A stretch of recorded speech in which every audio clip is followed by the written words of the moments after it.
Welcome to Do It for the Gram, an Enneagram podcast with your host, certified Enneagram coach, Milton Stewart, where we do it for the Enneagram, not Instagram. We make moves to improve ourselves and our communities. Today, we continue our series on growth work. And today, on this episode, we're talking about the Enneagram 1. So, in this episode, when we get to the part that's going to be talking about growth, it's going to seem counterintuitive or very opposite to your ego, and that is okay, because that means it's going to challenge you not to be so fixated and controlled by your compulsive ego. But if you are one and you're listening and you're like, nah, that don't sound like something that I'm doing, either you've done quite a bit of growth work, or this may not be your home base if it doesn't challenge you at your core somewhere where you're like, ooh, where your ego is like, don't do that. You don't know what you're talking about. Don't do that. So, if you don't feel that kind of way and you're a one listening to this episode, you may not be a one. Or you've just done a whole lot of growth work, I guess. But it's all a process about growth, and it takes time, understandably. So, don't stress out. Don't pressure yourself. This is a growth journey, and we're going to relax and we're going to let it flow. All right, so let's go ahead and get it started. Intro.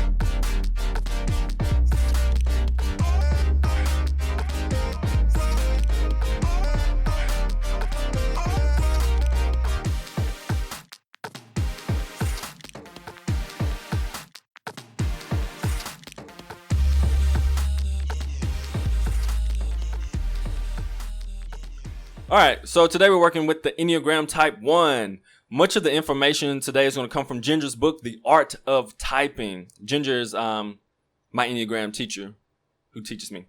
All right, so general type description. All right, so when a one step into the place, when a one walks into a room, they have a natural focus or attention that focuses on where them flaws at, as I said down here. But it's where are the flaws, what things need to be improved around here. That's the automatic receptors go off like, that needs to be improved. Ooh, something's wrong with that. Something's wrong with that. And so, yes, that can be an issue when they allow that to come out in a certain sense. But they can also be great on the positive side if you're looking at, wow, they really know how to like kind of fix up and improve things. They want things to be better. So it's the pros and cons to that as well. So the false identity. So false identity, every type has false identity that the ego is somehow producing a false way for them seeing themselves and wanting to be. And so for the Enneagram 1, the false identity is false impeccability. So the Enneagram 1 so badly wants to be right, wants to be good. And what the ego does is says, if you're perfect and if you're good, no one can criticize you. No one can talk about you if you are perfect and you are good. And so we all know perfection in a sense, and especially for the Enneagram 1, it's not attainable. It's not.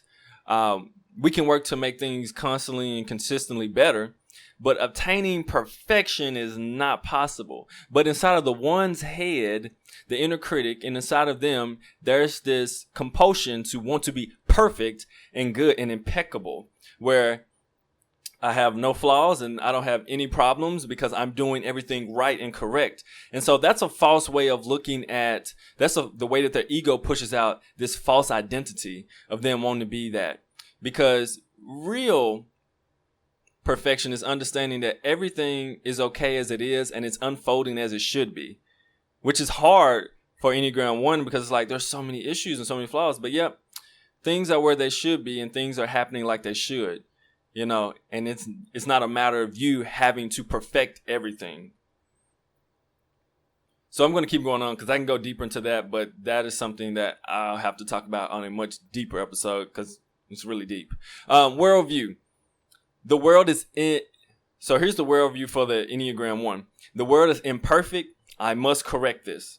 And so on the upside, this is good in a sense because ones want to, as I said before, improve. They want to improve things. They want to improve people. They want things to be better, which is great on one hand because, you know, if we're going to move forward in this world, we need to improve. We need to get better.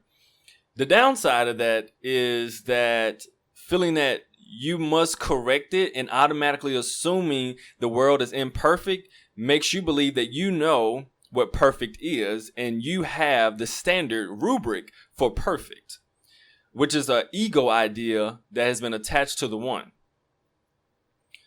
So along with the ego ideal, going on to the next part. So the ego idea is another part that is connected to our ego, and it's pushing out this identity that somehow tries to achieve something that we really want, but it doesn't get there. It does the opposite of what we want, but it's pushing out this type of image towards people. And so for the Enneagram 1, the ego ideal is the good person, always moral and responsible, never bad or mediocre. So as we know, if you know ones, they are doing their best to be morally correct and responsible with the things that they do. And telling a 1 that they're like bad or something happening where they're criticized to be bad or mediocre definitely impacts them heavily. And so the issue is that you can be both and still be valuable. You can be moral, you can be responsible, you can be bad at times and mediocre at stuff and still have a lot of worth and still be completely valuable.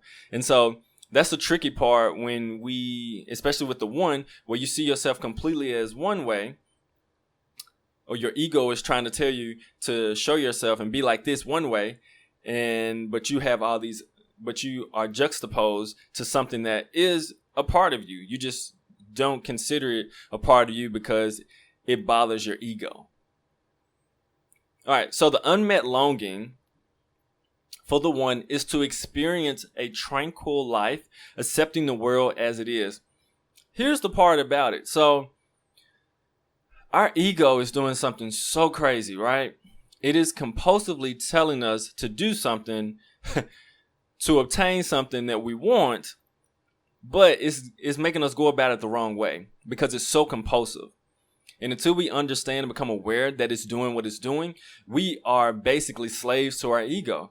It is making these choices and decisions for us, and we're just reacting instead of really thinking and responding. And so for the 1, ones really want a tranquil, peaceful life.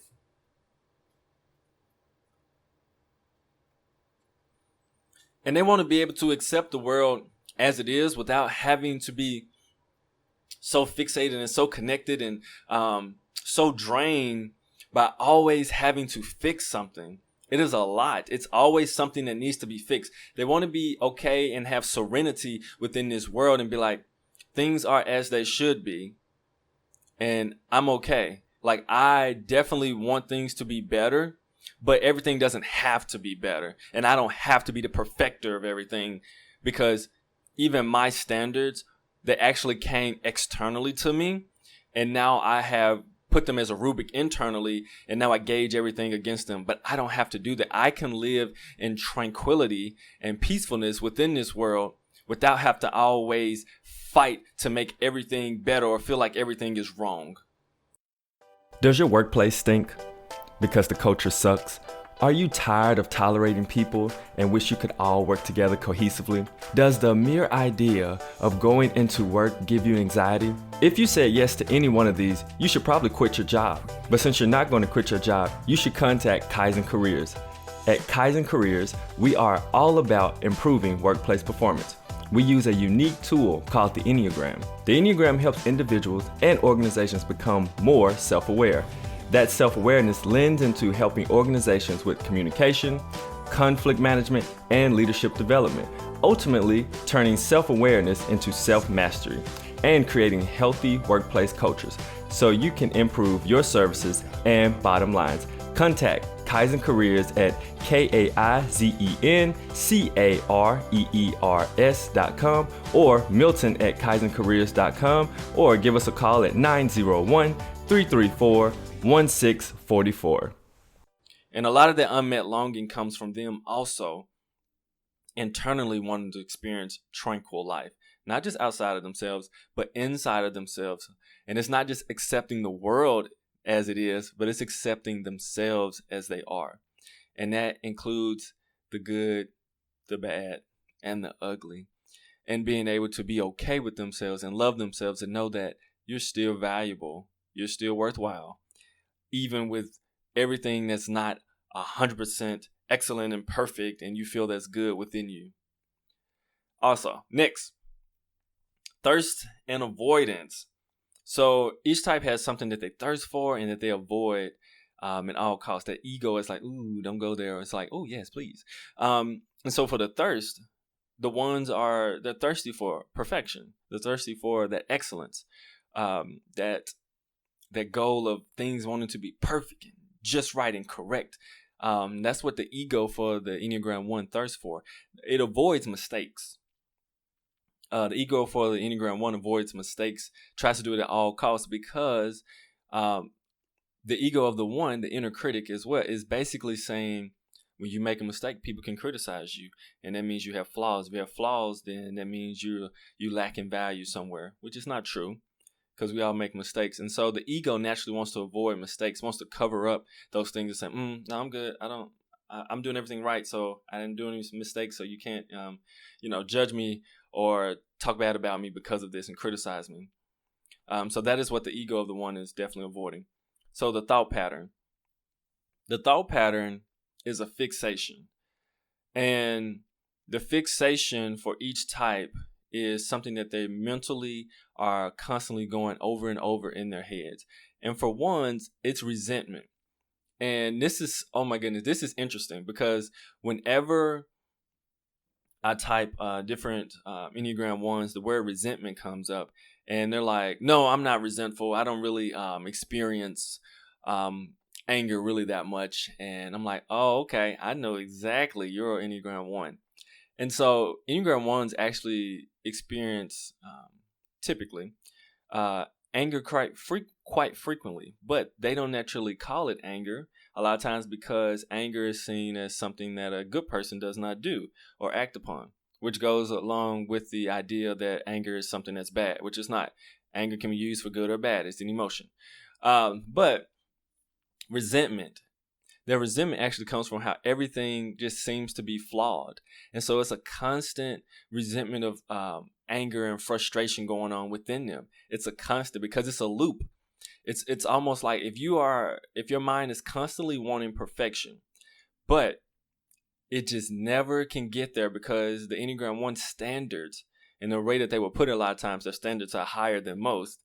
Yes, the rubric they use is super high, almost perfect, to the fact that it can a lot of times never be obtained or met. And so the constant of wanting something to be perfect, but is never getting there because the standards are just way too high, it makes it really hard and really frustrating. And it creates this simmering anger in Enneagram 1s. And a lot of times that anger is held back in physical ways. Enneagram 1s, a lot of them hold some of that anger around their jawline and chin. But it's also held in different parts of the body. But it's a residual kind of simmering anger that just goes on, because they do not express that outwardly like a lot of people do, or very forcefully. Let me say that, forcefully, like the Enneagram 8 would, or a 9 when they explode, or some other types. They try to do it in a way that still makes them seem or feel like they're doing it correct and they're doing it good. But the anger is there, which leads to the emotional pattern, which is anger, which is also considered like the vice or the passion as well. And this anger is a chronic anger. It's an irritation, and it's a dissatisfaction with how things are. And so that leads to just the same thing about the thought pattern, where it's resentful. In a sense, they're resenting all these things because they're angry about all these things. So their resentment is constantly there, and it's just simmering below the surface. Until something really gets them going, and then it's a point where it's really hard for them to maintain it. and they may get physically sick, or they may have a random spurt of quick-witted or strong anger, but it's very quick, and they try to pull it back because they don't want to exert or utilize that energy or that impulsiveness that actually is inside, because they feel it is wrong or incorrect. So that is important, that as for ones, that you learn that some of your impulses of those strong emotions, they have to be let out and let go at times too, because either you forgive and let it go, truly let it go, not let it simmer and just be like, I'm okay, with that smile, that grin, like everything's all right, but actually truly forgive that person or the situation or yourself and let it go, or actually express that in a way. And you can express anger, even pent up being mad at somebody or something, in a healthy way without it being wrong. Hopefully you have found some value in this podcast episode. You can help to keep this podcast going by supporting us on patreon.com. Patreon.com is a site where you can support content providers. Podcasts are free to listeners, but not free for creators. It actually costs money and definitely time to produce consistent and weekly podcasts. I podcast because I want to reach people and change our community through the Enneagram. If you want to help in that by supporting me, you can go to patreon.com/doitforthegram. That is patreon.com/doitforthegram. All right. So the path to integration for the one is you're going to have to work on putting that inner critic in the back seat. So when you're driving in your car of your life, and your mental faculty and your emotional and somatic faculty, your Enneagram 1 is going to want to drive that car and just do whatever it wants to do and control you and make you compulsive and make you overly critical and judgmental of people and situations. Don't let it do that. Put it in the back seat, because the inner critic is trying to see what can be improved in the back seat. You can be like, okay, I'm driving. What do you say? Oh, that needs to be fixed. Okay, I can communicate that with tact and love, or understand that, no, that's okay. It's not that big of a deal. It's fine like it is. I can keep moving forward. And so that you don't let the inner critic drive, because when the inner critic is driving within you, it's going to come out as judgmental. It's going to come out as critical. And it happens easily. It's not even in necessarily the words that you say. People can tell by the looks or the certain words you use, the shoulds and the different things that you do. So don't allow them to drive, because a lot of times that inner critic doesn't come out with true tact and love for and compassion for the other person or yourself, which is super important as well. All right. And so the path to growth for the ones is part of mine is purpose over perfection. Choose purpose over perfection, because a lot of times already what you're doing is probably going to be 90 to 95% better than what most people will do when it comes to organizing, detailing things, and putting a plan or process together. But you've got to remember, sometimes you waste time and become inefficient because you are so worried about some details that no one's going to pay attention to. And you're missing or slowing down your ability to get your purpose out to the people or the society or the building that needs it. And so making sure that you choose purpose over perfection is going to be so beneficial for Enneagram 1s. Is the purpose going to be accomplished? All right, keep it moving and move to the next thing that can also create more purpose and improve a situation as well, but not fixated on it being 100% perfect. All right, practical ways. I'm going to say this every single episode if you've been listening for the growth work, is get an Enneagram coach. Enneagram coaches are able to see exactly what are your hangups, what are your struggles, what are your vices, what are your fixations. All of these things, the Enneagram coach is able to help you work through those. And, counseling and therapy also help too. But Enneagram cuts straight through a lot of the gook and garbage that comes with trying to figure out exactly what's going on within you. The Enneagram 1 just cuts through it, and the Enneagram coach can help you get to it quicker and faster. And I'm not saying don't get a therapist or counselor, but I'm saying you should get one that's an Enneagram coach certified or an Enneagram coach that's pure, because they can really help you delve down into the deep depths of your ego and help it not be so compulsive and control your life. The next practical way is somehow connect with nature. Once again, the one is a body somatic type. And so getting into nature and looking at the beauty of nature helps ones to inner critic to dial down some, helps us to go down some, because nature has this beautiful way of being perfect and not necessarily needing to be fixed. It is as it is. And so that also helps them to bring in that thought pattern of it is what it is, as in nature, into themselves, into some of their lives, and the different things that they do. Some things are as they are, and it's okay. Doesn't need to be improved, doesn't need to be fixed, and you don't have to be the perfecter of it. It just is like it is, and you can keep moving forward. So making sure you get in nature. So if it's walking outside every day, if it's looking at certain trees or wherever you are, even if it's going out, I don't know, you may be in a desert. If it's going out and putting the sand in your hand and feeling it, and just walking outside in nature, letting the wind hit you, all these things are super important, especially for the body type, to become kind of integrated with the perfection and beauty of nature, and understand that there is the same perfection and beauty within people, processes, and the details of life. And also another practical way that I highly recommend is plan a silly day. Activities where mistakes are welcome. And it does not require you to be perfect or to do things right, but you're just having fun. It is just based on fun, and there's no perfect or right way to do things. You're just doing things and enjoying life as it is. Because it's a beautiful thing to be able to enjoy life and to relax. And so that's super important. And so one thing I would definitely say, a question that one should ask themselves daily is, what was good about my day? People, self, places, and etc. And if you need it, your inner critic is more harsh, I would say ask yourself this 3 times a day. What was good about this, last couple of hours, or what good came out of it?